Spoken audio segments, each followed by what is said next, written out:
Yo,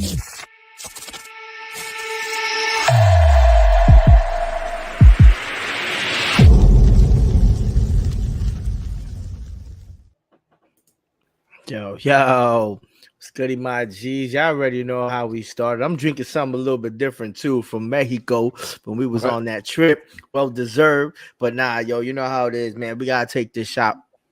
And this shot right here is because, now we're back into the mode of drunk sports talk, ladies and gentlemen. You know what I mean? 6 consecutive weeks of giving y'all shows and different types of topics. We're going to just keep doing this. Shout out to Jay. You know what I mean? We always holding it down, but this is going to keep doing it. So I like the continuity and the connection that we all have. So this shot goes out to my brothers right here. You heard? Salud. Let's go, brothers. Salud. Salud. Oh damn, that shit is good as hell. What the hell? What is that you have? What you sipping on over there? Oh Jesus, I don't know, but it's some like strawberry tequila. Oh, come on. Y'all want to welcome back to Drunk Sports Talk, New York's new #1 sports talk show. We are the voice of the streets. Allow me to reintroduce myself. It's your boy Cash, and you already know who I got with me, my boy Jay and my boy Q. What's good, my guys? Let's go, baby. Happy to be back. Let's get to it, man. We got a lot of shit to discuss today. Yeah, we're gonna lay off the X's and O's this week, right? And we're gonna get more into the shit. You know what I'm saying? We're gonna get more into the shit. Into the minutia. There you go. Exactly, man. Up. Yeah, shit. Let's get right into it. Yo, before we get into it, I wanted to ask you guys something real quick. Now you know what? I'll save that for the end of the show. Let's get right into it. Let's talk about Stephen A. Smith, right? This week, actually a couple of days ago, KD and Stephen A. Smith have been beefing. They actually been beefing on and off for years. You know what I'm saying? They've been throwing little shots at each other. Mama KD got involved. And, KD is I don't even want to call him aloof and use all those adjectives, but he can be standoffish. You know what I mean? He don't. You shoot at a tweet. The average Joe shoots at a tweet. You probably can expect the tweet coming back from KD. He don't play that burner account, non-burner account, whatever.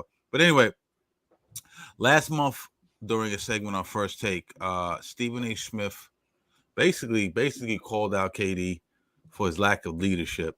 I'm gonna play the clip real quick, and then I'm gonna go back into it a little bit more. I'm gonna talk about what KD is doing, but this is what started the beef off. Check this out. I don't give a damn what it is. Kevin Durant's gonna show up. And he's going to ball out. But does he get the others around him to do it? Not only does he not do it, he doesn't feel the level of responsibility I think he should feel in getting it out of them. It's like I did my job. I can't help it if somebody else isn't doing their job. Well, to some degree you can. When you're that great and you warrant that much respect and that much deference and reverence, you should be able to be a better leader than he has shown. And what belief do you have in the Suns with Kevin? So look, he basically called out him as a leader. And, Stephen A. We're gonna get deep into the weeds with him and all his, the beef he has with players, Kaepernick, Kyrie, KD. KD sat with that for a second, a couple of weeks, and decided to drop a little diss track on him yesterday. You know what I'm saying? Via a quote, and the quote reads as such: "Yeah. Stephen A., I don't understand how people even listen to Stephen A., he told The Athletic. I've been in the league for 18 years. Never seen Stephen A. at a practice, a film session, a shoot-around. I've never seen him anywhere but on TV talking shit about players. He's a clown to me, always been a clown, and y'all can write that too." Okay, so that's talking a lot of big shit. I'm going to play Stephen A.'s response to that quote, and I'm going to let you do your thing, and then I'll come back. Check this out. Hold on. I got bad news for Kevin Durant. If you're expecting me to reciprocate with that kind of pettiness and childishness, it's not going to happen. Kevin Durant is one of the greatest players to have ever played this game. He's a future Hall of Famer. He's a two-time champion, a two-time league MVP, finals MVP. And I've been on the record saying he's also a good dude. So if he wants to resort to that level, even though we're both grown men, and if he had something to say, he knows my number, and he refrains from doing so, that's what he has to live with. But having said all of that, respectfully, Kevin Durant, could you stop lying, please? I've been an NBA reporter, and I was a columnist for the Philadelphia Inquirer as well. Kevin Durant has seen me in the locker room when he was at Oklahoma City. He has seen me in the locker room when he was at Golden State. He has certainly seen me at games throughout his career. But unfortunately for him, I don't have to be at shoot around. And I don't have to be in the post-game locker room. I happen to have a hit show that's been #1 for 12 years. I have other things to do with my time. I go to games all the time. I'm not a beat writer anymore. So let's get that out the way. The other thing that I would say is this, respectfully. Kevin Durant is going to have to answer this question. Who's allowed to talk about him? Charles Barkley played this game as a Hall of Famer. He got a Charles Barkley. Shannon Sharpe is a Super Bowl champion, a 3-time Super Bowl champion, and a Hall of Famer. He got a Shannon. He's gotten at players, the C.J. McCollums of the world, the Dennis Schroeders of the world, and others. He's gotten at fans. And, oh, by the way, did it discreetly because he had, accounts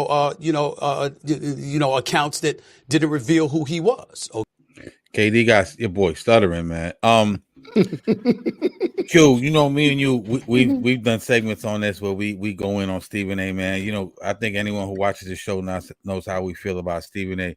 Jay, what do you make of this whole shit right here, man? This shit's ridiculous. This shit is absolutely fucking ridiculous, right? If you think about it, I'll start with Kevin Durant, right? Kevin Durant is, I'm going to use this word again. I used it to describe Aaron Rodgers a couple of weeks back. He's mercurial. He's a very kind of like you said, aloof is a great way to put it. I don't know if I would use aloof. Probably, maybe, I think he's like mercurial, right? He really cares about maybe 2 or 3 things, right, in life, right? Mama Durant, hooping, his money, maybe video games, and his bread. I mean, and I think he burns, some lie as well, right? So when you look at it through that lens, you know what I'm saying? Like he doesn't have the reverence or all the extra shit. He's not with it. He's just not. So you take a shot at him for his leadership. He's been pretty forthright with saying he doesn't even really want to be a leader. He's like, I lead on the court. I go on the court. I'm Kevin Durant. I'm Kevin Durant, right? Like, yeah. And in reality is he's exactly that. Some people don't have that that gene where they want to be vocal, right? Some people some people just don't have it, right? There are people who have it. There's the Michael Jeffrey Jordans, there's the Kobe Bryants of the world, right? And then you'll have the players that lead a little more silently, but they still, have a good level of control of their locker room and respect from their peers, like the Kevin Durant. And I don't know, maybe you could put Steph Curry in that line of work too, because he's not very vocal either, at least not from what we see, right? He's not that type of player. But with that being said, Stephen A. Smith and him have been doing this for too long. This dance is taking entirely too long to come to a conclusion, right? Put the gloves on and go into a ring at this point.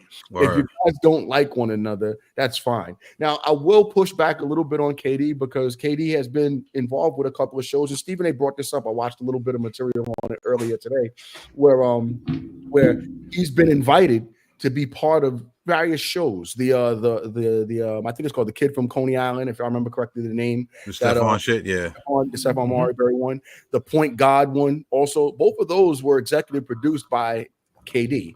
And they did reach out to Stephen A. Smith to be a part of that.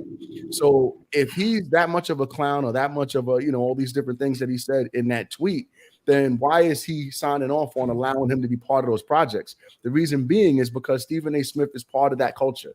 He's a big part of that sport culture. He's got a lot to offer. He's been in a lot of locker rooms. He's been in a lot of arenas. He's had a lot of conversations. He absolutely has the phone number for the majority of the star athletes and the people that make the sport world go.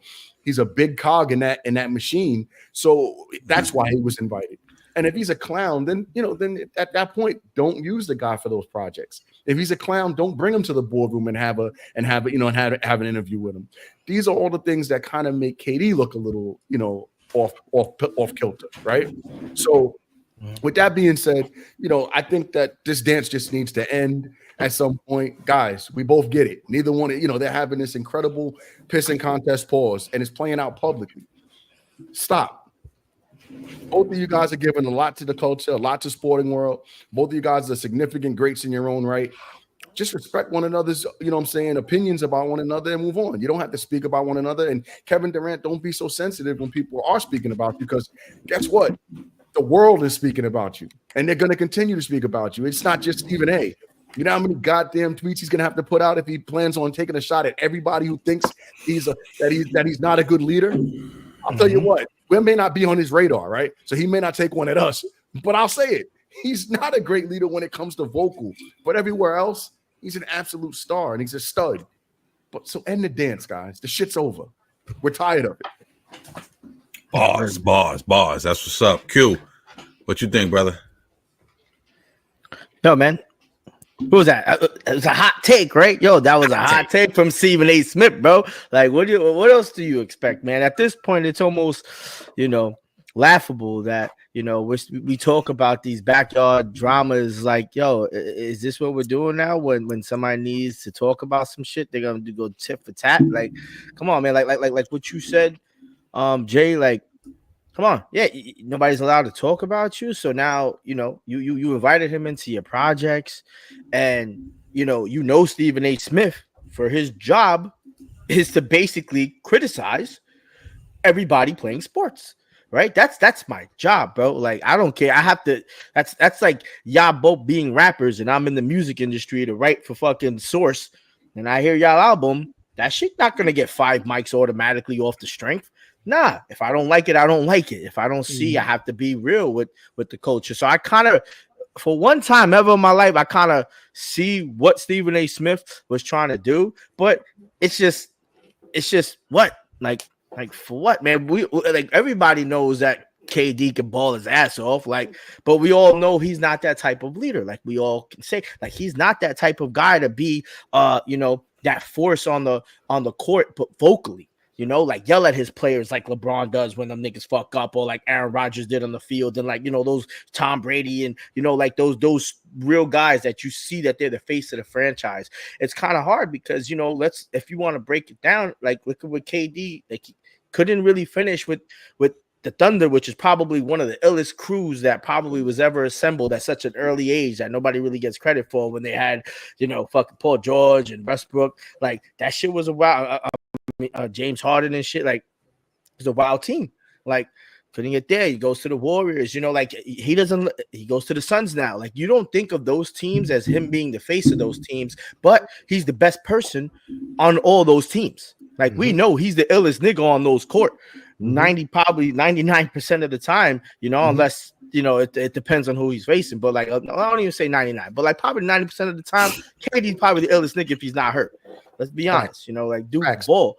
But that's just the type of guy. We all saw that from him playing for the past 18 years, so like, why talk about it now after 18 years? Now you want him to go to the Suns now and be a leader? Like, yo, they should have talked about this shit 15 years ago, bro. Like, hey, come on, this is nonsense now, man. Yo, he just wanted a hot take, and that's why we always be clowning Stephen A. Smith, because yo, this is way too old to be talking about this, man. Yo, settle it in. Yo, give me something else that important that this guy can say, because Stephen A. Smith be talking way stupider shit than this. Trust me.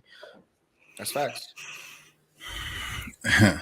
Yeah, no, great points, both of you guys. I'm gonna come at it a little bit different. Pause. Listen, Katie is everything. Mercurio is perfect word, Jay, for what you said. It describes him perfectly, right? And I know he has heightened sensitivity to certain people, in my opinion. If you notice, he doesn't get at everyone. He gets out who he believes are sellouts. You know what I mean? He's agitated with Stephen A. Smith. You could tell he gets agitated with a lot of people. But I think Stephen A. more than most, because like you said, you said he's the cog in this wheel of this, sports debate genre, so to speak, right? He is, to me, he's more than the cog. He is the guy. You know what I'm saying? That whole shit revolves around him, and to some degree, Pat McAfee and all that. But we'll get into that at a later date. But here's my take on Stephen A. And I've said this before, but I want to reiterate it. Early 2000s, I used to fuck with Stephen A. man heavy. He had the show called Quite Frankly on ESPN. I really enjoyed that show. He had old Kobe, Stephon Marbury. Had everybody was on that show. Everybody who was everybody at that point. He's also from Hollis, Queens. You know how we feel about Queens dudes. That's home team. You know what I'm saying? Shout out to all my Hollis dudes. You already know how the Hollis Ave, Francis Lewis, the whole thing, right? He went to Edison. Edison is literally next to what? Jamaica my high school, Jamaica High School, where I went, right? Yeah. So he's close to home. He's a couple of years older than me, so we're in the same age level. But he's Queens, and I want to rep for him, man. And, back in the days, he had a little bit of swag. But here's what happens. He got in a little bit of trouble with ESPN, the brass at ESPN, a couple of different times. One time he said something about the domestic violence case, got suspended. A couple of little things, he got himself in some hot water, him and a couple of other guys from ESPN, a couple other pundits. But he winds up getting fired at some point, right? Goes over to Fox. He's kind of, they're pushing him out the business, so to speak, right? Skip Bayless breathes life back into him, brings him over to First Take. The show takes off. Stephen head starts to get a little big, pause, right? He starts to believe in his own hype. He becomes, in my opinion, the attack dog for the powers that be. You know what I'm saying? Even bigger than sports, just in society in general, man. Pushing the agenda for certain people. I understand you want to protect the bag. He went from disputing shit to just being, doing what daddy wants him to do. You know what I'm saying? My problem with him is he finds a way to tear down black athletes every chance he gets. You know what I'm saying? We know what he did with Kaepernick. You know what I mean? In a time where, in an important intersection of sports and black culture and political culture, he tries to tear Colin Kaepernick down. You know what I'm saying? Jay, you've been in the streets. Q, you've been in the streets. I've been in the streets. I've been beat up by police numerous times, especially in the 90s. You know what I'm saying? So what Cap stood for, or kneeled for, ironically, was very important. If you to go in there and try to disrupt that movement, that's sucker shit. You know what I'm saying? You could, over some bullshit, I think he got mad at him because Kaepernick said he didn't vote. A lot of us don't vote. A lot of us don't believe in that shit. You know what I'm saying? To be honest with you, some do, some don't. That's neither here nor there, right? We see what he did with Kyrie, who I fuck with heavy. Kyrie is my guy. You know what I'm saying? At a time, again, when people were divided on taking this vaccine, America was divided, especially our people were not trustworthy of that vaccine, and we're still not to this day. You know what I'm saying? And Kyrie stood on his, stood on business, stood on his square. What does Stephen A do? He goes in there, he tries to knock him down every single day. I don't know if you remember that. Every single day he was on First Day, just going hard on Kyrie in a contract year, for one. You know what I'm saying? And two, talking about something that we as human beings have the right to make decision to put in our body, right? Kind of like, we're going through this whole Kamala and Trump shit with the, the overturning Roe versus Wade and the abortion stuff. We had a right not to want to use that vaccine, right? And Kyrie stood on business for all of us, and I respect that. And he just constantly was riding Kyrie. Again, I believe a position of higher ups used him to push on us. You know what I'm saying? Go get him, Stephen A. You know what I'm saying? You're black. They won't think it's a racist type of thing. You know what I'm saying? So I believe, and then again, along with KD, he said something before. He said something years ago about KD. He said to KD, like, you're the weakest superstar I've ever seen. Yeah. You remember that shit, Jay? Yeah. Right? You know what I'm saying? Yep. And some of that was true in terms of, KD was with the Oklahoma City Thunder. They blew like a 3-1 lead to Golden State. 3-0 lead, right? So he blew a 3-0 lead. So he jumped ship the next year, goes with, the Splash Brothers and Draymond and all that. And people did perceive that as a weak move, right? But why are you trying to play him out in front of the whole world? You know what I'm saying? My thing is the way he tries to tear down black athletes. I got a serious fucking problem with that. You know what I'm saying?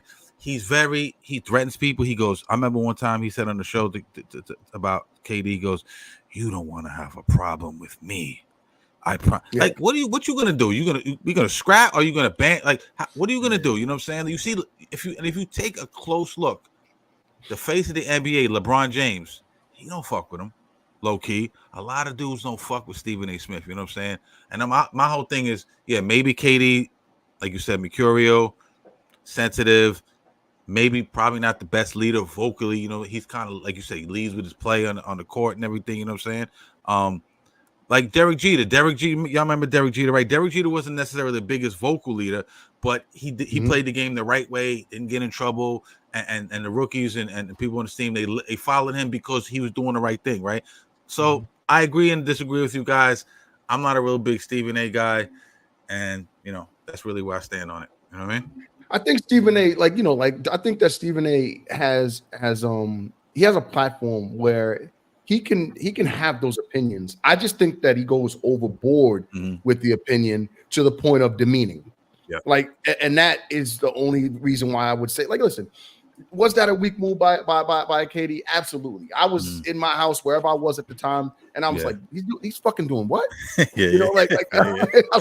was like, yo, bro, they just left the court. How has he got the contract signed already? They're still in the locker room signing this. Facts. That's how it felt, right? Yeah. Draymond, they said was on the phone in the parking lot with him after Game 7 type shit. That's crazy. That's crazy. If that's true, that's absolutely bonkers, right? Right. Because I don't want to speak to anybody after a loss, especially after a collapse like they had. Yeah. That's the first part. And then to go to the team that absolutely, did it to you is tough, right? So I get that. But I think the way his vehicle is his verbiage and the way he goes about it is very it can become demeaning and it can become he doesn't stop, right? Once he gets going, he just doesn't stop. And I've seen that, like you said, with the Kyrie thing. There were times when there was no real reason to bring up Kyrie, and he was jumping on Kyrie, bombing on him, and it was a very sensitive time anyway. But so absolutely. However, with that being said, there's also the flip side. Stephen A. does have he has had some really good and interesting conversations and points of view about some things that when it does come to to black people, and he has stood on his laurels when it comes to racial divide and things like that. So I've seen both sides of it, but at the same time, I think that when it comes to attacking one person, and when you have one, that's the problem right now, is that black people don't uplift, they kind of tear down a little bit when I see these people in higher positions. It should never be just focus on where was all the slander for Aaron Rodgers at that time? Right. Where was the slander? How did this for Dana White when he smacked his wife up? How did Brett Favre and when he was robbing all the welfare money? Where are these things? These things were for Jerry Jones when the racist picture came out. Yeah, we can go down. We can keep going. He addressed it one time and then he's gone. It's over. Right. You address it one time and it's over. Right. Whereas there was pylon when it came to Kaepernick, Kyrie, and Kevin. So I completely understand that. And I just think, that Stephen A. has to, I think, do a better job. Maybe he doesn't, right? The guy is, he's supremely rich, he's supremely wealthy, supremely talented, he's supremely, successful. Maybe he doesn't. Maybe he's just gonna, ride his career out and do what the fuck he wants, right? Who are we to tell him that at this point? But it would be nice to see him take a different approach. It really his would. hairline is supremely pushed back. At the end of the day, I just think he's also abusing his type of platform. Instead of using it for positivity and all the other type of things that you could do for everybody, all different colors and races. You use it to always try to go tit for tat with all these guys. Come on, it's just it's and that's why I really can't stand him for doing that. Because let's think about it. Because if Kevin Durant, had all the time in the world and wanted to build up a social media and have a podcast and, start doing it. Look, Draymond Green is fucking doing it now. When you're there and that's all you do, that's why all these people be like, yo, you can't play ball. What the hell you talking about? You don't really know. Yo, we two different type of breeds, man. Stop talking about how I'm leading. You don't know what goes on in the locker room. And that's why Kevin Durant said that. Yo, you don't know what's in the locker room, bro. You don't know how I'm addressing my people. You can't say I need to become a leader and not be there for when we're looking at videos and be there for the conversations that I'm having with the rest of the team and the coaches and the assistants. You don't know what's going on. You can't tell me what I'm doing wrong if you're not witnessing it. You can say, hey, I fucking beat me down for losing in OKC and then letting the Warriors come back 3-0. Talk about me missing a game-winning shot if it came down to it and missing that three-pointer that was wide open. You know what I mean? Or big me up when he sank that shot on LeBron James from 35 feet. You know what I mean? In the finals, do those actions. He beyond sports. Yeah, he abuses his platform to the point of where it becomes, negative, negative outlooks to certain individuals, and it's been clearly shown and already been, out to the public that where you look at these comments, and that's why Stephen A. Smith won't ever stop doing it. Because if you look at the comments, people are still watching it because they dislike them so much. And what happens with people you dislike, you're gonna watch it just so you can hate them a little bit more or dislike them a little bit more and post that comment. You know what I mean? It's gonna keep them still in people's, vocal cords and in their thoughts when they want to talk about who.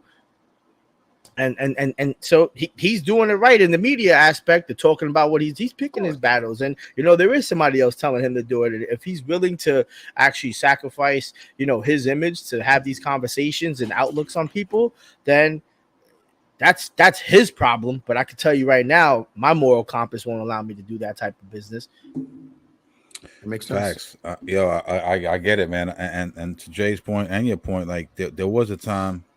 And he's starting to circle back a little bit because he's lost, quote unquote, the black and Latino crowd. You know what I'm saying? So you're starting to see him try to come back a little bit more. But he never really stood on that type of business, especially after he got in all that trouble. It was very clear. You could see the switch. You know what I'm saying? The switch was very clear. But I understand protecting the bag, and I understand, it's like going to work. You don't want to go into work, screaming, fuck the police and all this. Fight the power public enemy shit if your boss is, a wasp or some shit like that. You know what I'm saying? So, but at the same time, you don't want to shit on your other black employees either. You feel what I'm saying? So there's it's corporate America. There's a line you got to straddle. Pause. You know what I'm saying? I get it. You know what I'm saying? So, and now he has this Stephen A. Smith platform.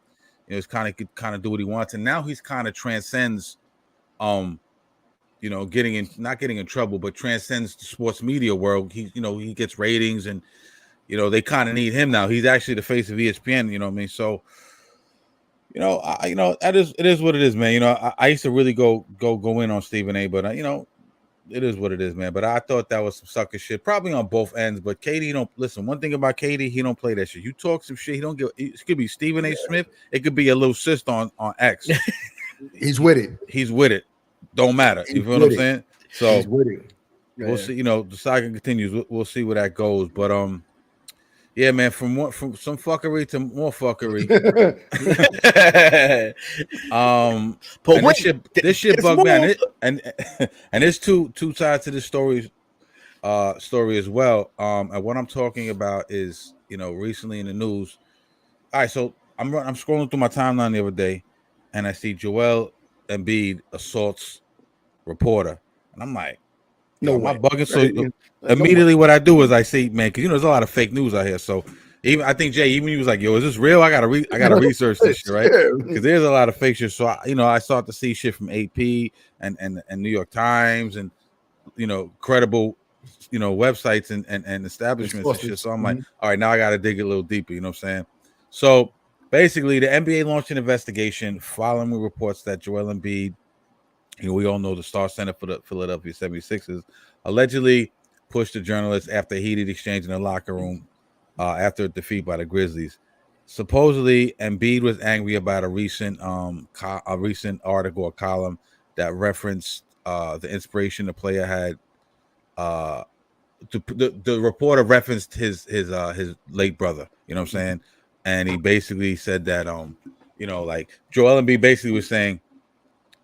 He draws inspiration from his late brother and his son, right? Thank you. And the reporter, reported on that, and in the middle of him saying that, he's not, he's lazy. He's faking injury. He doesn't want to, he doesn't, basically saying he's not acting like a player who's inspired. You know what I'm saying? That's listen. Anytime, and by the way. To set the record straight, he only allegedly pushed the reporter, right? Mm-hmm. Yeah. So that's it's assault. But listen, you reference my dead brother or anybody dead in my family in your article, especially while you're shitting on me.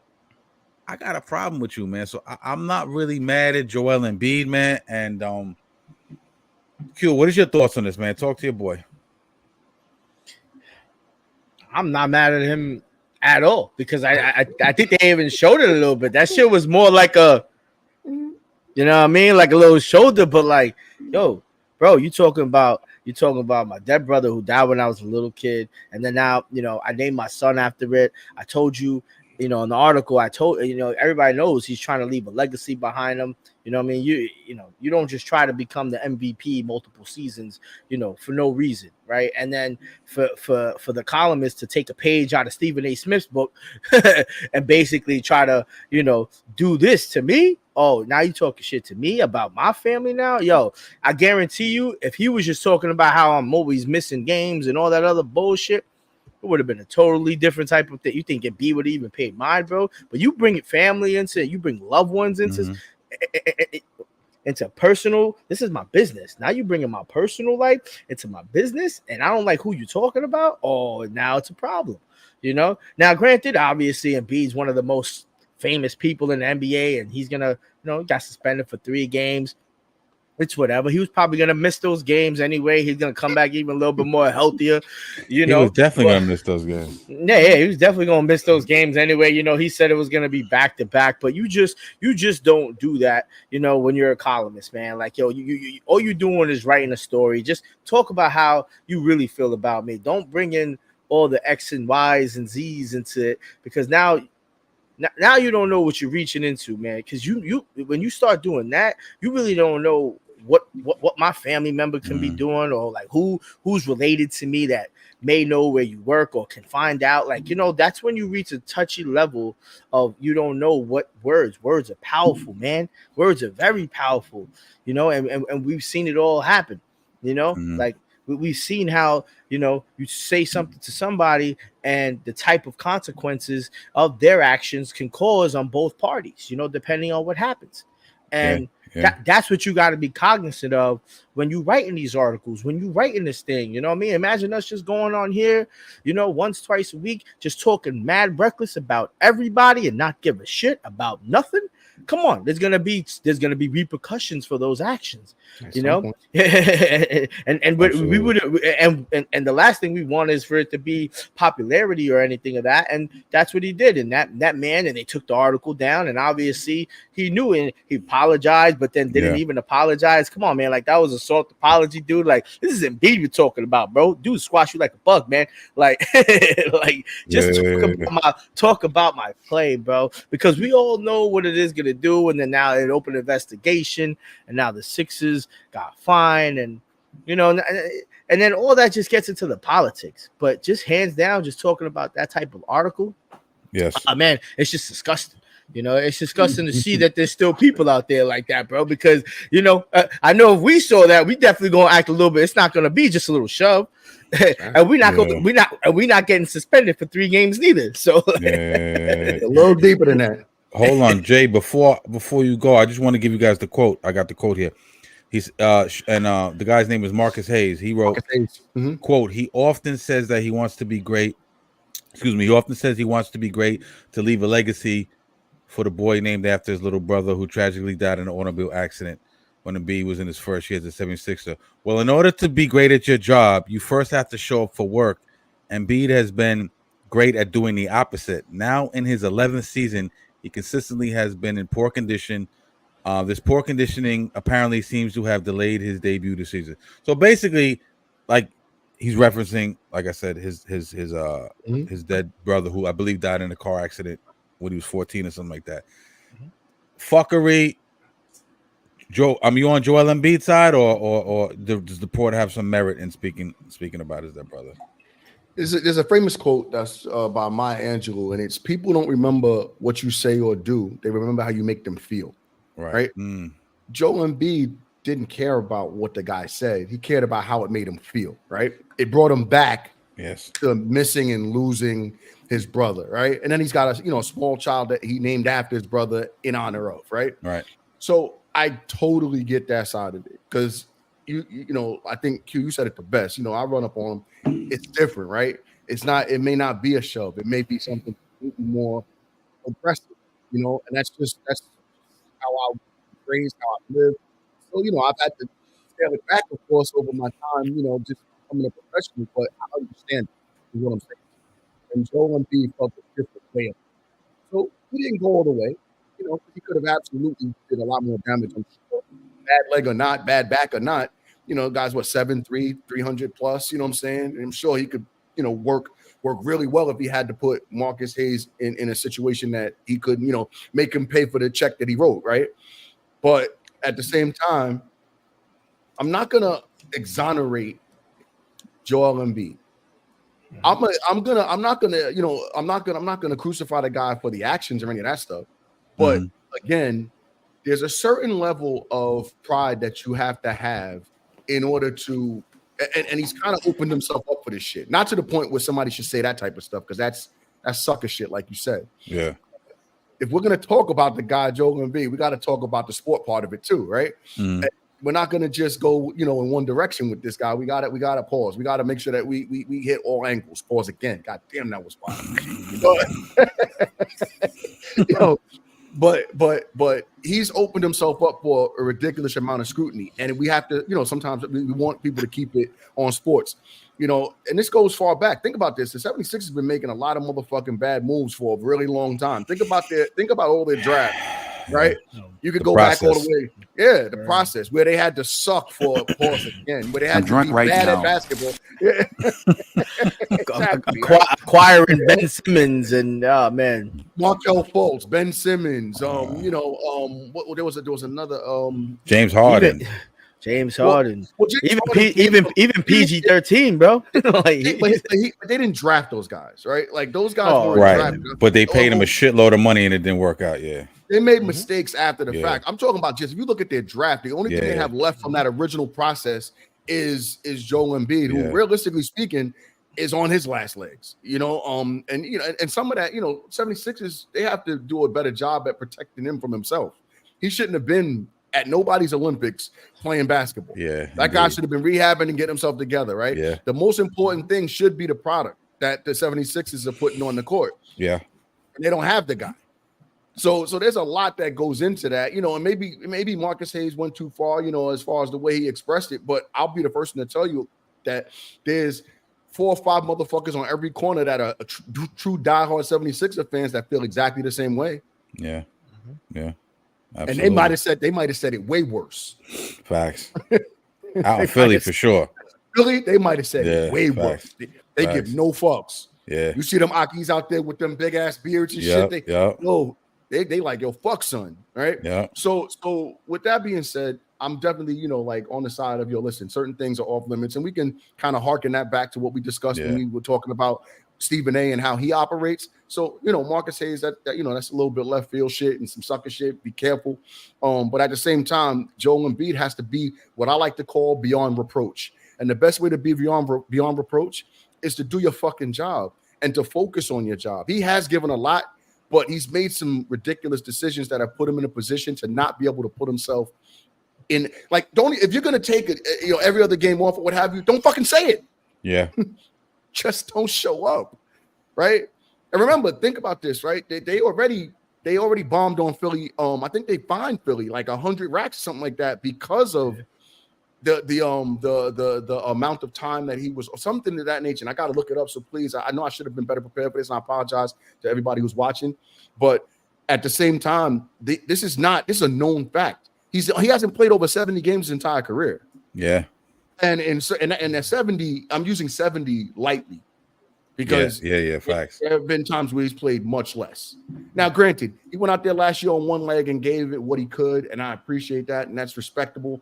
But at the end of the day, he could do a lot more to take care of himself. He could do a lot more to keep his mouth shut and just play the game of basketball. And I'm not telling him to shut up and dribble. I'm just saying certain things are better left unsaid.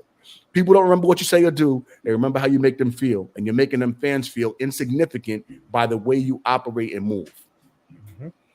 I agree. And like you said, they're on his neck out there in Philly, man. He said it, the whole one, he's not playing it back to backs. That shit rubbed a lot of people the wrong way when he said that shit. You know what I'm saying? They're like, what do you talk like? The construction worker or the butcher or the truck driver like myself that gotta go grind it out 9 to 5 every day.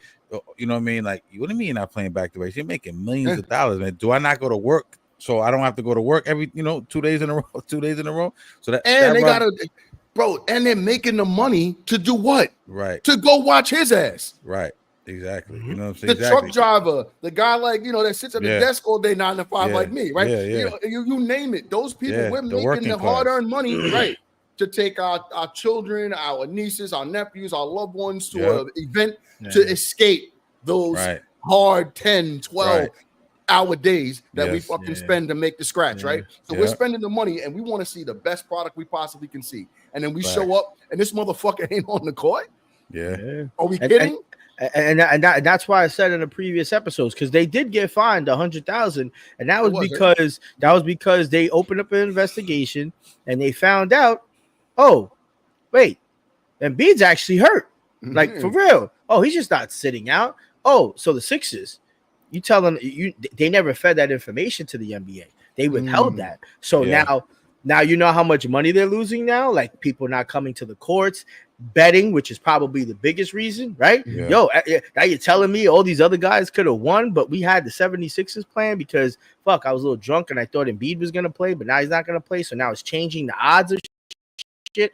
And you never informed us that he was supposed to be hurt and he was going to be hurt and sit out this many games. It changes a lot of things, changes a lot of odds. Absolutely. It's a lot of money flowing out there in this gambling world. Advertising dollars, everything. Yo, and that's what it is. And yo, it's just basically like I said, and I agree. Like he should have just bet. Oh, you're gonna sit back-to-back games out? Don't tell nobody, bro.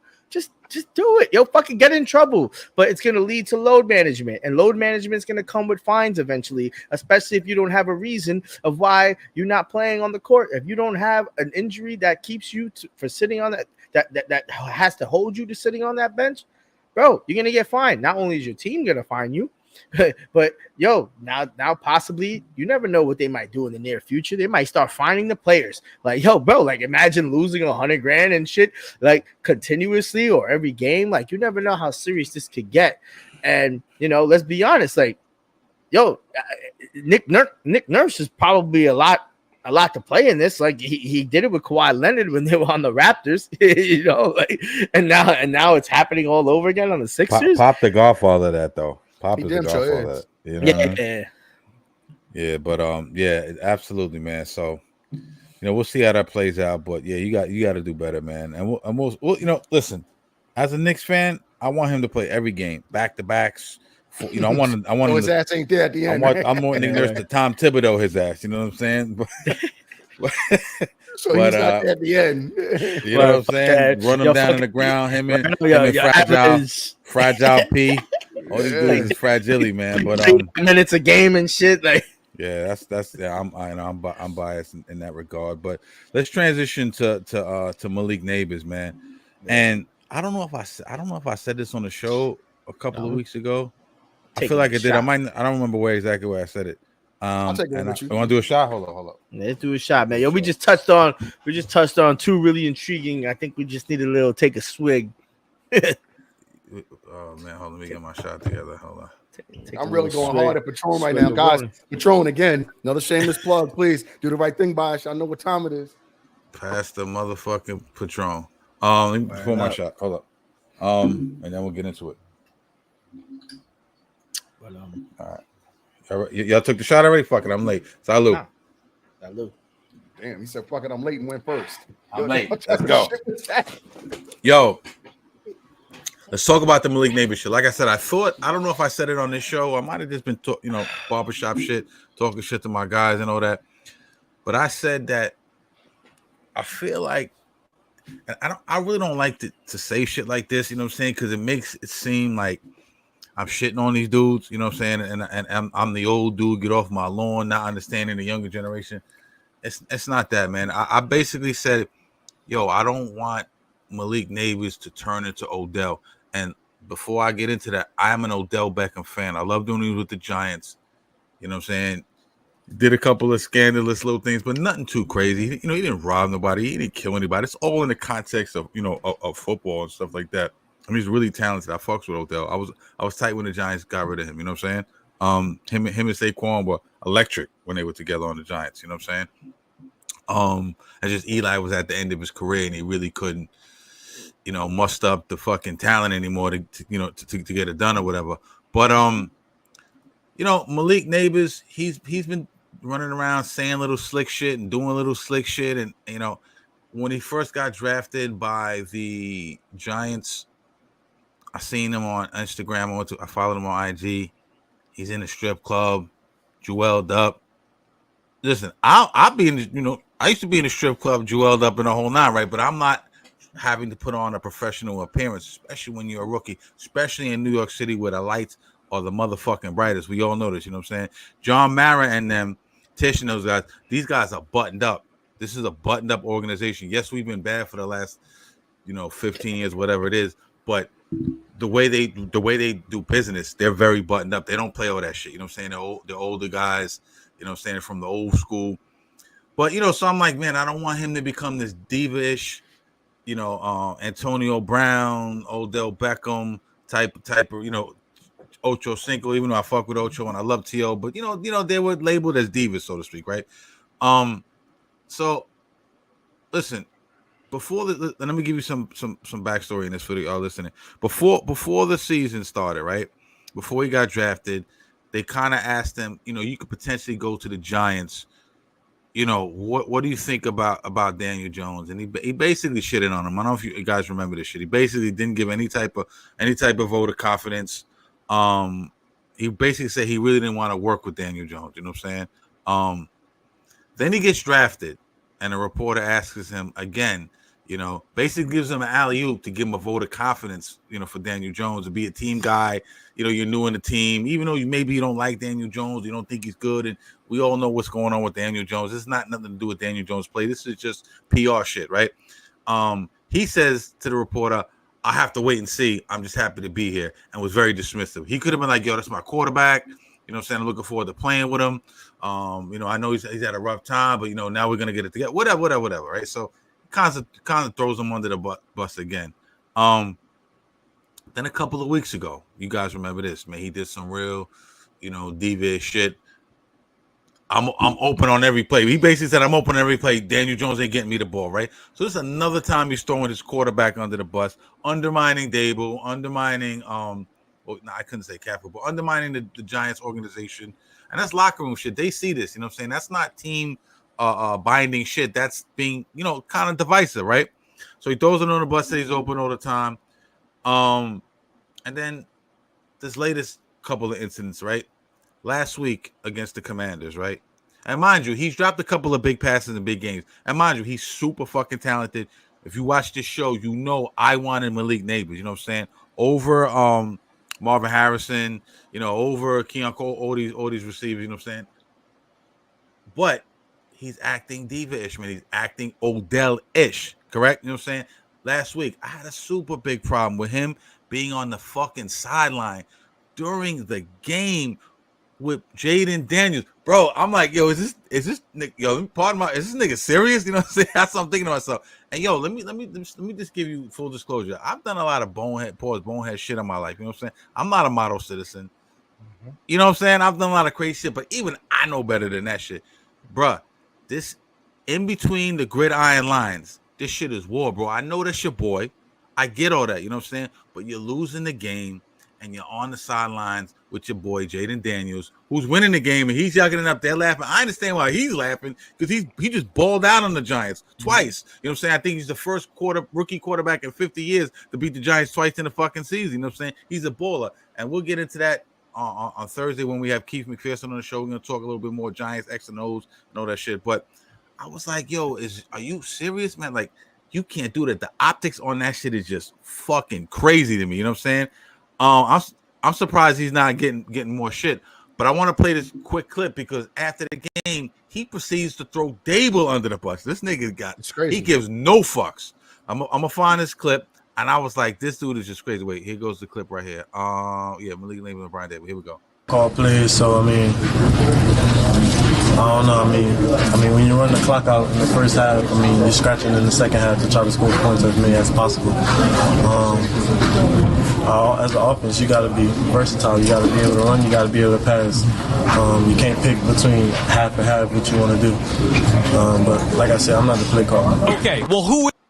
Yo, you can't. He sounds crazy, bro. He sounds crazy, but he's not 100% wrong. But you can't do that shit.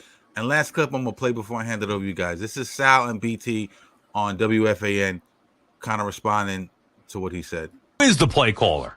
That's the coach. You can't say that about your head coach. I don't care how high you were drafted or how much talent you have. You can't say that. It's selfish. This is Odell Beckham type stuff that Malik Nabers is now getting himself into. Not to mention, I don't know if you saw this, BT, and I forget at what point in the game it was. And I watched the game multiple times yesterday because I watched the first half live, then I had to pause it. I came back home, watched it again afterward, make sure I didn't miss anything. He's on the sideline, hamming it up in the game with his former teammate Jaden Daniels. Multiple times. I saw it. What is Malik Nabers doing? So forget the Giants' loss, forget their crappy record, forget Daniel Jones. I don't have it in me anymore to get worked up about that. We all know where it is. My issue is with Malik Nabers.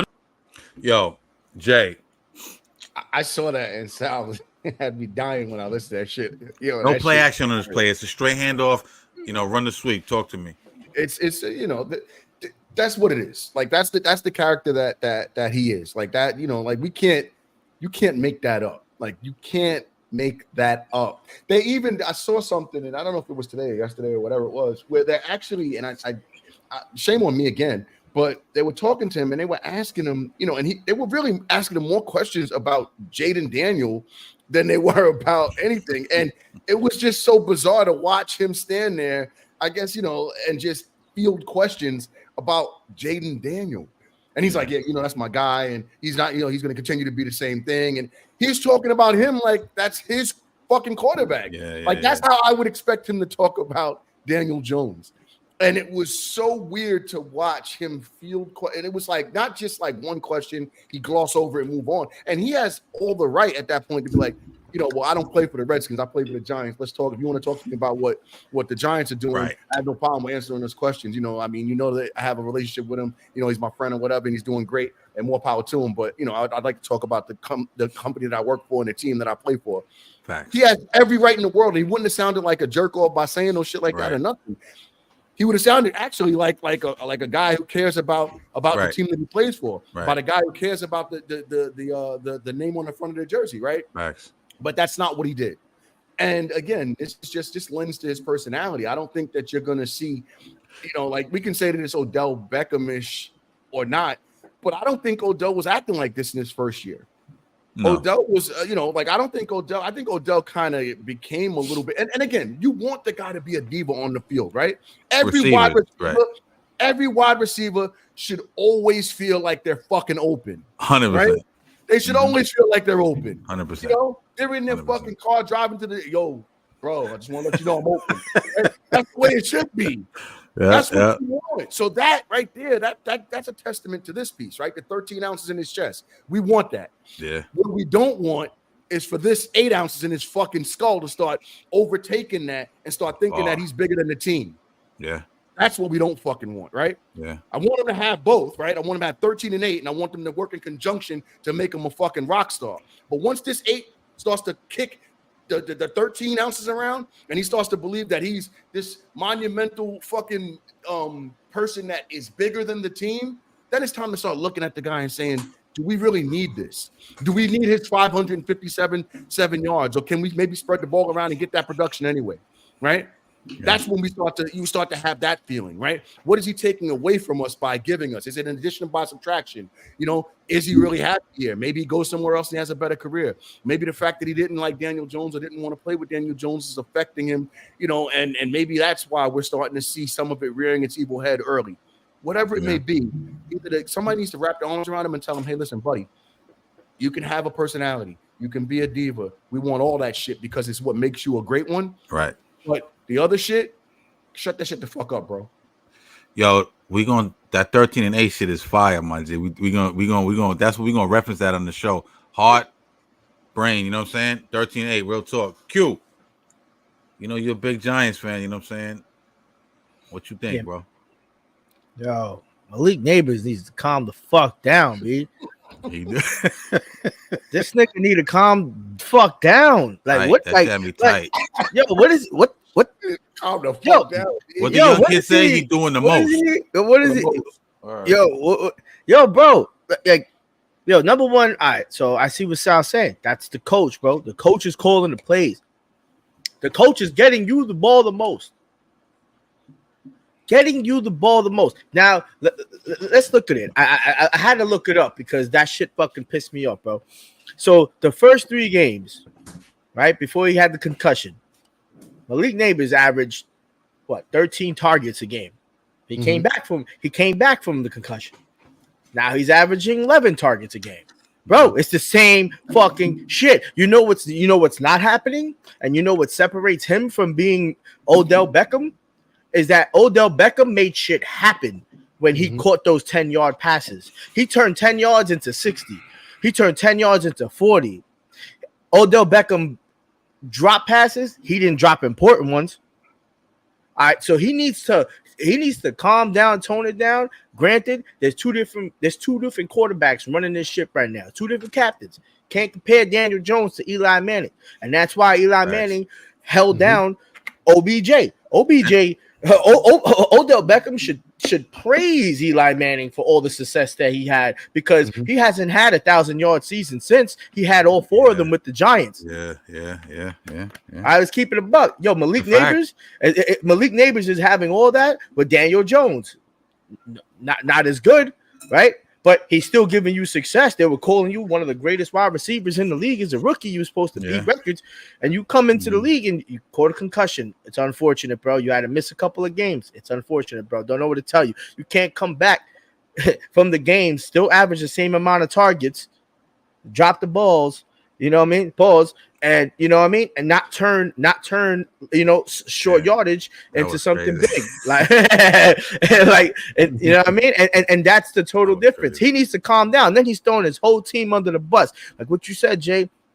Odell Beckham didn't do none of this when he came into the league. Odell Beckham didn't really start complaining until his 3rd year because that's when Saquon was here and then he got hurt and then the Giants were really losing and then he had to deal with a lot more. Odell Beckham had to deal with like 2 different general managers, maybe 3 different coaches. Like that shit is wild, bro. Different playbooks. Post Tom Coughlin, he had a lot more to deal with. You know what I mean? Like it was a lot. And it was unfortunate to deal with, but that's what he had to do, and as a professional player, you got to just run through it. Like you can't just come in here and think you're going to be the illest wide receiver and talk this talk because you're going to run into an organization like this one that may not treat you so well and get rid of you or do something about that. You know what I mean? Like, you got to understand, because in football, there's 2 parts that play into you making a check.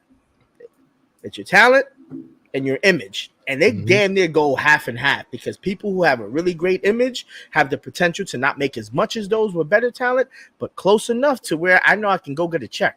You always have a job. And you'll always have a job. Just be serviceable. Be serviceable. You know what I mean? And when you come in here, they don't want that type of shit, man. Like, and that's not the Giants organization. And, he doesn't have a role model. Like, Slayton can't go to him and be like, yo, you know what I mean? Like, yo, you shouldn't be doing this, because Malik Nabers came into that team thinking, yo, I'm the illest nigga here.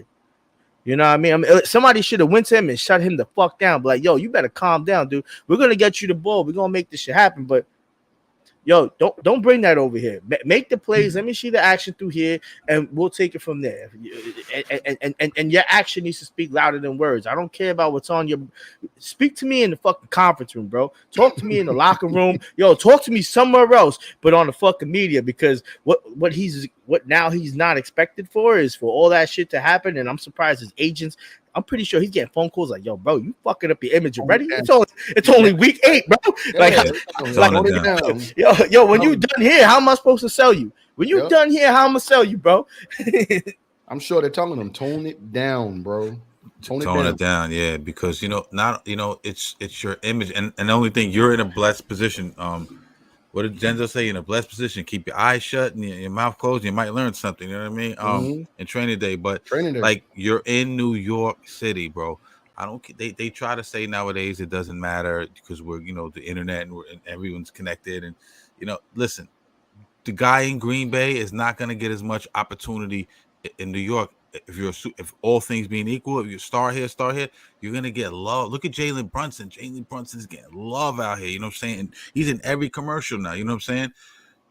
Listen, don't fuck the marketing money up, bro. Don't fuck up the commercial money. You know what I'm saying? Don't be the guy, the aloof guy that that the old white crunchy dude can't relate to. You know what I'm saying? I understand you want to market to the young guys, and that's where it's at too. But there's also, another demo. You know what I'm saying? You don't want to. You want to be able to appease both sides of that. You know what I'm saying? Whether you feel that way or not, you don't got to show that shit on camera. You know what I'm saying? Don't fuck the bag up, bro. Right now, he's trying to fuck the bag up, and I like Malik Nabers, but you haven't done shit yet, bro. And listen, let's be fucking real. The play calling has been suspect at times, and Daniel Jones has been really suspect at times. He's not entirely wrong, but you ain't gotta vocalize that shit constantly. You ain't gotta go to the top of the mountain and scream that shit, man. You gotta get your shit together, my brother. I'm just giving you game because you know what I'm saying.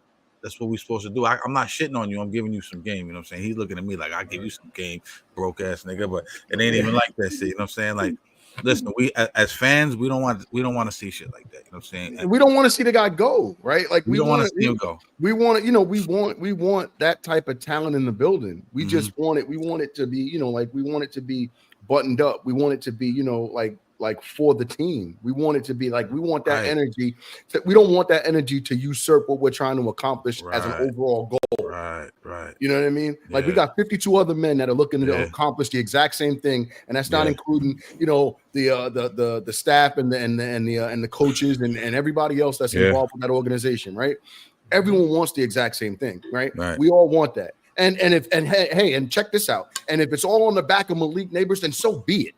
We want it, right? That's fine. We'll take that. Like if we got to throw him the football every single day in order to get to a Super Bowl, right? We're fine with that. I don't know one Giant fan on this planet that would say, "Well, you're giving him the ball too much." All right, but they won every game, but he's still getting the ball too much. It doesn't make sense. No one's going to say that, not right? At all. Yeah.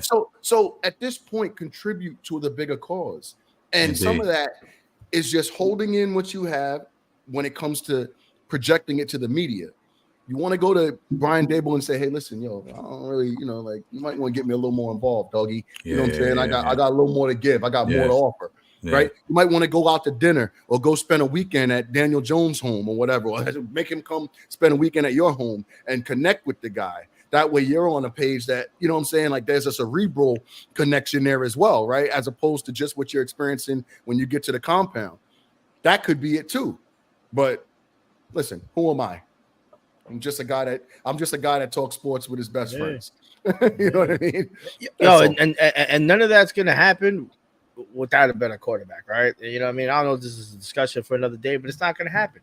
The Giants throw the ball like 58% of the time and running for the other 41. So that means if Malik Nabers is getting 13 targets, man, like he's seeing like 30% of the targets, 30% of the pass. You know what I mean? Like that's what he and it shows, but we know what's happening. Like the teams know we don't have nobody else but you. We don't have a solid run game. We don't have an O-line. We know where the fault is. Everybody in New York knows where it lies. We don't need you to point it out, bro, because then it just looks like the locker room is falling out. It looks like frustration is just taking over the place. It looks like you guys already know when you come into next week on that Sunday, you already know you're going to lose. It looks like you've been defeated when you do that. And that's Let's go into overtime real quick. That's a great point. That's a great point, Q. Let's go into overtime real quick on that, right? Think about this, right? What if him and Daniel Jones actually were connected a little bit more? What if they were really like a little more? What if he took a little bit more and said, "You know what? I know that I'm not a big fan of what I've seen from this guy on. He hasn't put good game tape out. I don't like his game tape, right? Yeah. But what if it just took me to get here to make it good, right? What if it just took me? What if me and him we develop a synergy that is unlike he's ever experienced and unlike I've ever experienced? Yeah. What if he took that type of time and created that type of synergy? Is it possible? Because guess what? At the end of these fucking games, they're in them. Mm-hmm. Yeah, they are 100%. Most of them. Yeah. Right. So it takes one or two more plays during the game to actually be ahead. Yeah. Possibly. Right? One or two more big plays. This kid can absolutely fucking tear the cover off the defense. Can he not? The guy is super fast. He's got great hands, right? Yeah. He's supremely athletic. He's a big guy. Like there's no reason why he couldn't. One or two more plays with a connection creates a synergy that absolutely will give you an additional 1 to 2 plays per game that changed the complexion of the game. Yes, sir. What if he took time and did that instead of the other shit? Right. Do we go from 2 and 7 to possibly 5 and 4? Mm-hmm. Yeah. It's definitely 5 and 4 because we definitely could have beat the Cowboys and beat the Commanders twice. Mm-hmm. So there's your 3 games right there. Yeah. And again, Facts. 1, 2, maybe 3 plays that synergy creates, that connection creates. That's all. I agree. Absolutely. And last thing on this, man, I'm a dude. I just want you to go to work with your lunch pail. You know what I'm saying? You remember a couple years ago that the big 3 in the NFL was Odell, Antonio Brown, and Julio Jones. You know what I'm saying? Odell gets a first down and Antonio Brown, they get a first down and they're fucking celebrating. You know what I'm saying? I'm like, yeah.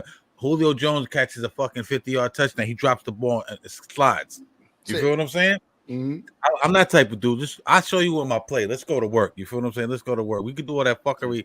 And that's cool too. I like the celebrations. It's cool and all that shit. And I'm not saying Malik celebrates. I'm just saying that speaking to don't become that dude. You know what I'm saying? Till you've done something, you do nothing. Right. The personality type. Right. Exactly. So that's it, man. Let's close it out. Man. Nick talk. Here we go. Man, Knicks lose to Houston last night. All right, and that'll close the show. Shit. Good night, ladies and gentlemen. It was great. It was great to talk. We'll see y'all next. Oh, good guys. It was great, guys. Yeah. Just look at the stat sheet. You can see why we lost. All right. I'll see you guys later. I'm not gonna go into this big elaborate thing, man. No.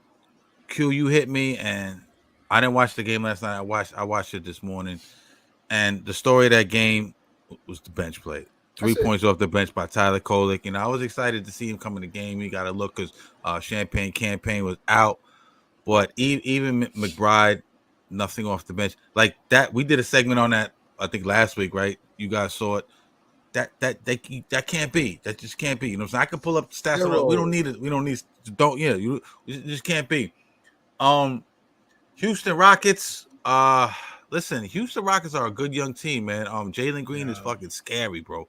I've been saying this for a while. I've been saying this for a couple of years now. And Sengun is good. Sengun, the Turkish terrorist, man. I don't mean it like that, but Q cousin Tubby, he used to play with Jalen Green on 2K, man. He's a beast. But listen, he's athletic. He shoots like 39% from 3-point range. He can shoot the 3. I heard them saying on a broadcast, Ime Udoka wants him to work on the defensive side of the ball a little bit. He has the physical attributes to do so, has the athleticism. Q, you mentioned Sengun. He's a young guy. He's developing.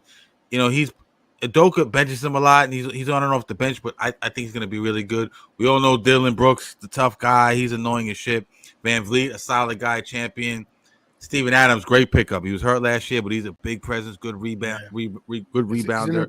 He's an enforcer. You know what I'm saying? The Charles Oakley type of deal. The way he protected, what do you call it? Ja. Right. Mm-hmm. Ime, I really like Ime. He's a really good coach. So they got something going in Houston. But with that being said, they're not ready yet. You know what I'm saying? They are not ready yet. They're not at that level. They're definitely not at the Knicks level. Knicks are in this weird space right now where they're, they stomped the mud hole in Detroit the other day, as they should, and then there's this letdown. They kind of let up. Jalen Brunson referenced it the other night, or Jalen, or might have been Cat. I forget who it was. He said we didn't let our feet off the gas with Detroit. You know what I'm saying? Now, like I said, Houston is talented, but you should have ran through fucking Houston, bro. You know what I'm saying? 100%. Bench is a big problem. Q, talk to me. I know you were very perturbed the other night last night when you watched the Knicks game. Give your thoughts on that. Fucking, I ran out of shit to take shots with, bro. This fucking. That's a pause. I'm drunk right now. 3 points, man. Miles McBride with 26 minutes, man. Like, he's supposed to be our night and saving. You know what I mean? Like, he's supposed to be our savior coming off the bench, man. You play 26 minutes and can't score a point, score a bucket. Crazy. Like, we have nobody, man. Like, and we looked small. We looked small that game, to be honest. Like, we got out rebounded by 10 rebounds, and they were all defensive rebounds. So we basically matched the offensive rebounds. We're just not. When they miss, we're just for some reason we're just not able to catch him. Or it just looks like a lot of play that it was sloppy ball handling. It was sloppy. It was turnovers, and this is not Knicks. But this also goes into what? This is the 6th game we played together, so I'm not jumping out the window yet. I still got my window guards are still tightly fastened. Windows still locked. Man, that's it. Yeah, my windows are super locked, and I got the guards up, man. Like if this continues to happen, and we see this, but we definitely need to get the bench start rolling, because if our bench is going to be looking like this, and our people who are supposed to be scoring are not scoring, and then the rest of the bench doesn't have enough minutes, so they're always just cold as hell when they come off the bench. Don't expect them to score. You got to get them involved a little bit earlier, and that's what I think we need to start doing as a strategy with this Knicks team, because we're not getting Mitchell Robinson for at least another 2 more months, right? In January he's supposed to come back or something like that, but who even knows about that? Because that dude Marcus Ryder should have wrote about Mitchell Robinson fucking up and getting hurt all the time. That's what he should have really wrote that article about, just aside from the fan personal matters. Should have been talking about how Mitchell Robinson eating too many fucking Big Macs or some shit. I don't know, but it's annoying when you see the Knicks play this way, because we dominated the Pacers by 30-something points. We kept Halliburton, who was on the Olympic team that took basically Jalen Brunson's spot, to 0 points. But now, we're having a hard time against the Cavaliers, who are a sneaky good team. We're having a hard time against the Rockets. Come on, they're just building. Like, we need to get it fixed, and get it fixed fast. This is what good coaching's about, good practicing and communication between the players, but when they're on the court. And right now, and what's crazy is none of the Knicks players are on the top 10 list of most minutes played. We're not even there. Right. None of our Knicks which is a good thing. Yeah. Which is a great thing. But what that also means is that if that's happening, we need to see our bench players average more minutes. Let me hold on. Let me ask you something. This is how ironic is that? Last year we had a really deep bench, and he had we led the league in fucking minutes played. This year our bench is really thin, and we're that shit doesn't make any sense, and we're fucking we're not on the top of any of that. And real quick, I just want to say one thing, and I'll let you go. I don't mean to cut you off, but you said something ill. The Knicks are, because you mentioned Mitchell Robinson, the Knicks are 18th in the league in offensive rebounding percentage. You know what I'm saying? And they're 12th in second chance points, and those were 2 strong suits they had last year, along with the strong bench that they're not. And I think that'll change. And and as much as we like to clown Mitchell Robinson, I'm drunk right now. He put down the hamburger and all that. I'm drunk right now. He's an offensive rebounding machine. You know what I'm saying? He's that guy. He's that guy. He's that guy. And he puts second chance points up. So we're definitely missing him. Isaiah Hartenstein, he's over there in OKC. He broke his hand. So, but like I'm saying, couple of the things we were strong with last year, our bench suffering, second chance points, offensive rebounding suffering. So that's a big reason. We're very top heavy right now. The starters look great, but we got some things to fix. My bad, guy. Nah, man, that was my piece. Let me hear you, Jay. I'm gonna talk to me. I'm gonna say, let's see what you think, man. No. Listen, I'm only gonna marry what you just said, right? It's really exactly what you just said. I think and everybody can see it, right? If you take a look and you say to yourself, how does our 6th man, first guy off the bench, get 0? That just tells the rest of the story. Right, it kind of opens up the floodgates to look at the rest of the story. I'm not overly concerned. I'll be honest with you. We're 5 games in, I believe it is. I'm not overly concerned. I'm not. I think we picked up this guy Matt Ryan today. I don't know much about him. I really need to do a little more homework on him. I think we signed the other guy, the hell is his name? We signed him today. I don't feel like they're needle movers. Well, maybe they are, right? Maybe Matt. No, Ryan, they're not. But we'll see, right? And again, some of it is going to come down to playing around with the lineup, like how they're positioning these bench pieces into those lineups. That's really what it's going to come down to. The production from the bench has a lot to do with, because at the same time, I don't think, I mean, you will end up at some point having 5 bench players on the team, but again, it's staggered, right? Like it doesn't happen all at one time. It's not like a line strip like in fucking hockey, right? We're not taking all of them out and everybody else going in, right? So you're going to start to see, and then Tibbs will figure out who gels well with the other. Like, again, 5 games in, I don't know that, that we should, be too alarmed. I agree the bench is thin, but the bench is only thin because we haven't seen enough of it. All right, we haven't seen the right mixture of where these bench players should go.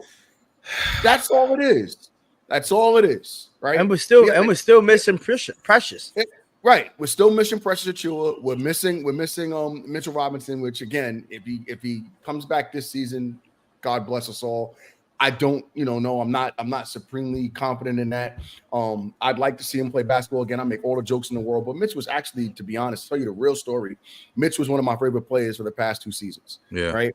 I'm very disenchanted with what I've seen from him when it comes to just overall the way he doesn't look fucking interested.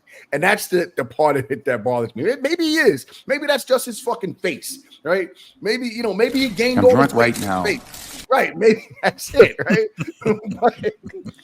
But with that being said, I mean, those close to me know that Mitchell Robinson is probably one of my favorite Knicks, right? Just everything about him, tall, kind of Herman Munster walk, wide shoulders, and just hard nosed and doesn't, block the shit out of you. Disrespect the blockness monster. Yeah, the blockness monster, and goes extremely hard. So I make a lot of jokes, and I want everyone to kind of understand how I feel about that. And he looks like super drunk in that interview when he's sitting back, big ass fucking head. I'm drunk right now.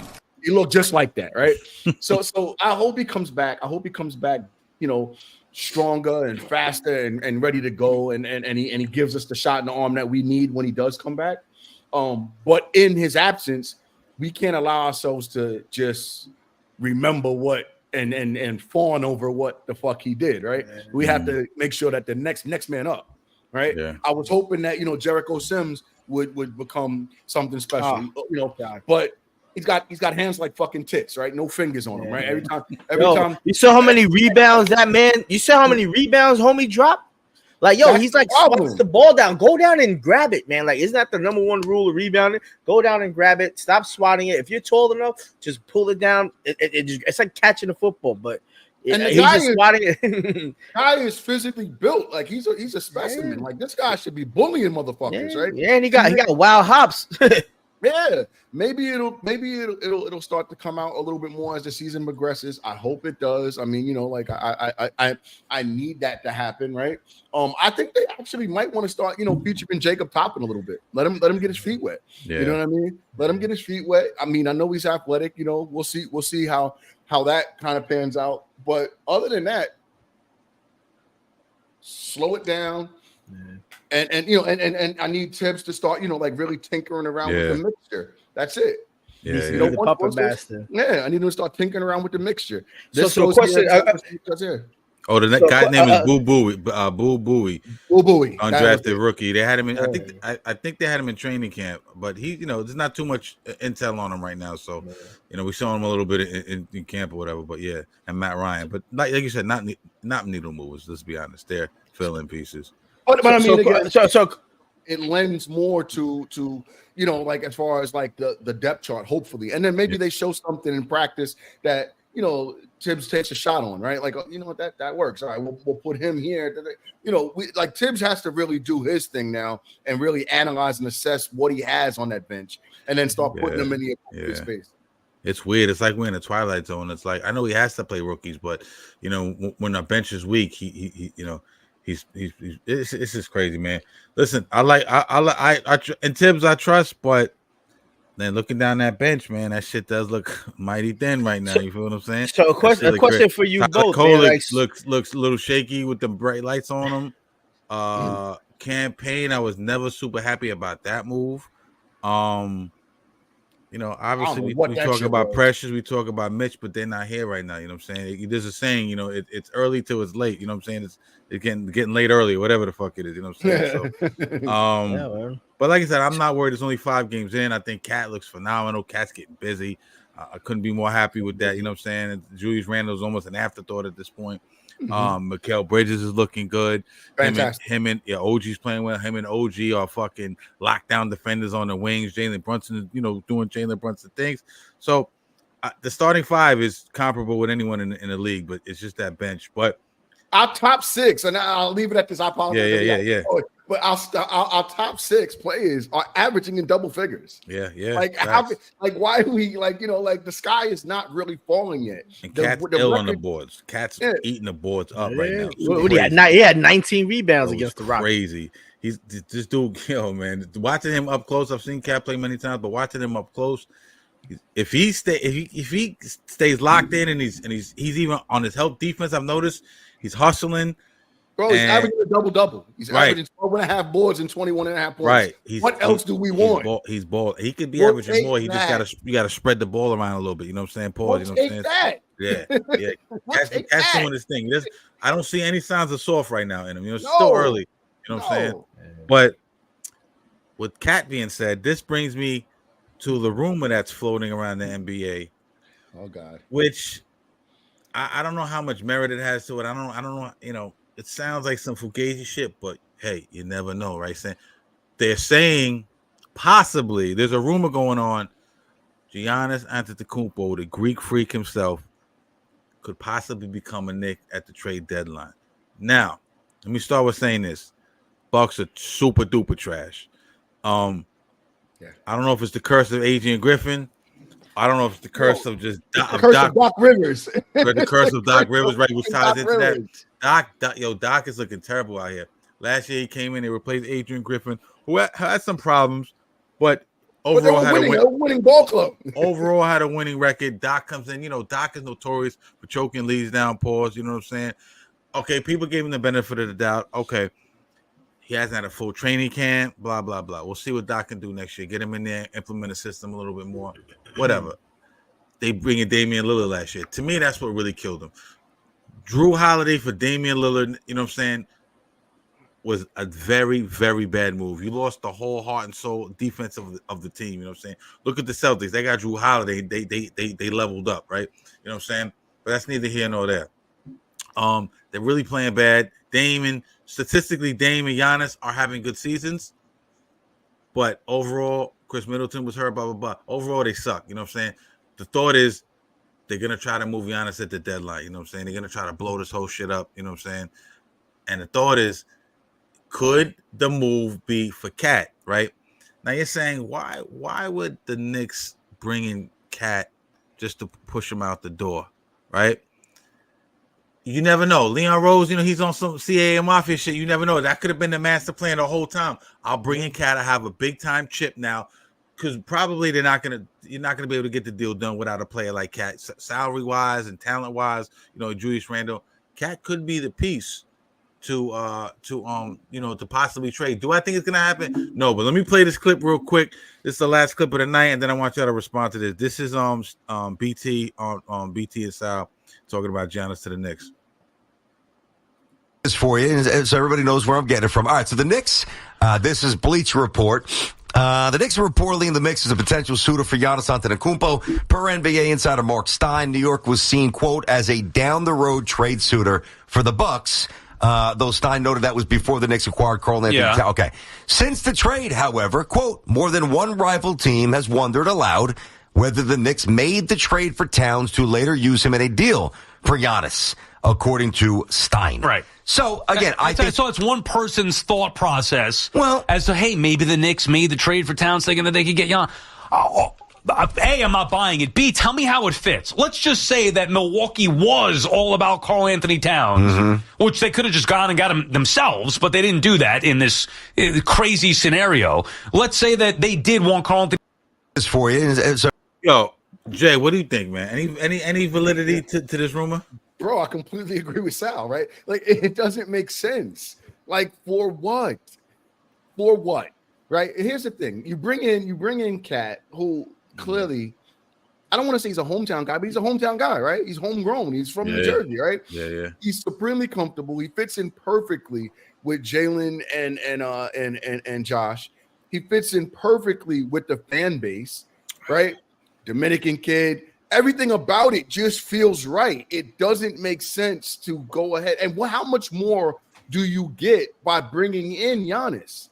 Are they going to give us Giannis and Middleton and Dame too? No, no. I'm joking. I'm joking around. What I'm saying to you is we're going to have to damn near gut our entire whatever we're trying to establish here. Because I don't know. They said McBride and Cat might get it done. They're saying. I don't know. Why? But why? What? So that makes it even worse. That makes the trade even worse. So we're getting rid of our 6, and we're getting rid of the guy that we brought in. That's a hometown guy that absolutely fits. That's playing lights out, at least thus far, right? 21 and a half and 12 and a half is perfect for me. And I'm sure that number, that 21 and a half will go up, right? So I don't understand what the reason for it is. I don't know that we get that much better when we bring in Giannis. He ain't doing shit where he's at now. I mean, he's doing shit, but it's not equating to wins. And now you bring him in, you disrupt the continuity of this team again. Because we just disrupted it, and we know morale is a big piece in the NBA. Right. I don't care what anybody says. Mm-hmm. Morale is a huge piece, especially when you have to get 11, 12 guys all moving in the same direction for one common cause for 82 games, right? Now you disrupt it again. You bring in Giannis. For what? Marketing dollar? For what? Ticket sales? Mm-hmm. Does he make us a championship team right away? Come on. Listen, Q, I'm going to go to you right now. Here's my quick take. Cat is balling. I'm already starting to get attached to Cat a little bit. Pause, you know what I'm saying? But Giannis can't shoot, right? But we are surrounding him potentially with shooters. Now, just on a talent standpoint alone, right? Giannis, Cat, let's not get it twisted right now. You know what I'm saying? It's not even close. The Giannis is the fucking champion and the former league MVP. Like, there's no one in the world who's gonna take Cat over Giannis, in my opinion. You know what I'm saying? But the fit depends where you at. Yeah, but the fit. But if we just go on talent for talent, if I tell you right now, you can start building your team with Giannis or Cat, more than likely you're gonna choose Giannis Antetokounmpo. You know what I'm saying? He's dominant. Let's be honest. But the fit, I agree, is better for Cat. It's better with Cat. Q, what up? I think I agree with both of you. Let's be honest. The identity of the Knicks and the identity of the league in general, especially in the East Coast, in the Eastern Conference, is shooters. Yeah, 3-point shooters. You know what I mean? Like, we're trying to beat the Celtics. All 5 of their starting lineup can fucking shoot from the 3-point damn near. You know what I mean? Like, and now we're gonna trade the guy that's been doing it. You know, he's shooting like 42% from the 3-point line right now this year, Cat, and he's usually like 39. And now we're gonna get Giannis, who's gonna be a little bit less now. Cat is shooting 65% actually from 3. From the 3, because he hasn't been taking that many. He's been conservative. That's why. But still, But we're gonna take a player like Giannis. Giannis's identity is on a team that already has a strong bench. That's why the Bucks was so successful back then when they had Drew Holiday and Middleton was playing well. Like they had people who could play.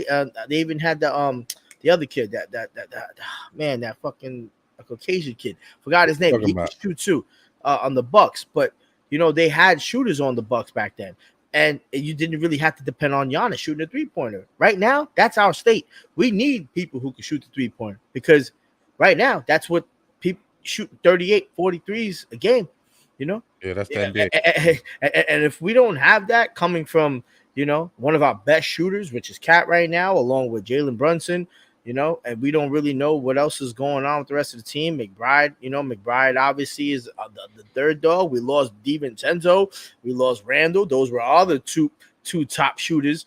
And we lost all that, to get one really good one who can also get rebounds and also score points. So it doesn't make sense. It doesn't really equate. What's going to happen is it's going to change the whole identity of the team. And Tibbs going to have to figure out a whole new system now because all of our scoring – maybe fast-paced, but it's going to be fast-paced that also may switch up to a long down-post game. And like he plays more of a big man game. Giannis is nice down there, but it's not going to be something where you expect him on the 3-point line and him to just pull up. But, but it's different because I could see it happening only because our rebounding has been atrocious. So is that what's going to fix it? Maybe have a big man there, so when he misses, he just grabs it and just strong him fucking everybody, and then now we just get a putback. Because like when Cat is up there shooting a three, who else do we really have above 6'8" to grab a rebound against the centers? Like, because to be honest, when Cat's shooting those 3-pointers, he's usually doing it for mismatches, so he's not shooting it on the center. And that's why we're not getting so many offensive rebounds this year. Offensively, yeah, because regular rebounds, Cat has got 19, 11 against the Pistons, 13 against the Heat, 10 against the Cavs, 15 against the Pacers, and in the Celtics, he got put on the bench early. Yeah, and that's what I mean against the Knicks as a whole. That's why the Knicks are not making and not getting as many offensive rebounds, because the tallest guy can shoot the ball and he can shoot it from beyond the three. So now without like a Precious Achiuwa in there, or or Mitchell Robinson at some key points of the game, like now he's away from the basket. Now that rebound is probably 80% of the time going to go to the opposing team. And it bringing in Giannis, that takes away all that. Now, am I opposed to it? Yeah, I think you're changing way too much. We already lost 2 players that we brought in and we loved. It broke up the Villanova, Randall, who started this whole movement, and we lost them to bring in Cat. Now we got Cat. All right, so now we're going to lose Cat to get Giannis. It's like, all right, so hold on. Now, are we just making big plays to just bring people here and just be the talk of the town in New York, or are we really trying to win right now? Because if we keep looking like the identity of the team is to keep trying to be the team that needs to get that next player and to get that big name and get that guy, then that's not the New York Knicks type of play. That's not the New York Knicks identity. What do you think? We might as well go ahead. We might as well call in motherfucking Thanos. Word. Thanos. We might as well call in the guy. Yeah, facts. You know what I mean? Because if we get Giannis, that's Aaron Rodgers. Aaron Giannis Rodgers, Thanos. That's who Aaron Rodgers fucking is, right? We might as well call him in and let him fucking run the Knicks. You know what I'm saying? Where do you think Giannis would go if they're probably gonna move him? Let's be honest. You don't want him to go to the Heat. I don't think the Heat have enough to get him. Orlando, Paolo just went down. I could see him possibly somehow. I don't know the pieces involved, but you figure San Antonio wouldn't go for him. Lakers wouldn't go for him. Like, where does he end? Like, where does he end up? Like, Clippers. If we could bring him in, and I'm only going to speak about the Knicks because I don't like, if he goes to any of these other teams, then we got to fucking contend to it. But if there was any remote alternate universe where we could bring him in and not lose Cat, you have my I think that's my thought process, right? Mm-hmm. Well, Jalen has to be protected, Josh has to be protected, and Cat has to be protected. I'd even forego Mikal Bridges at this point. Like, if you wanted to package up Mikal, maybe a couple of picks and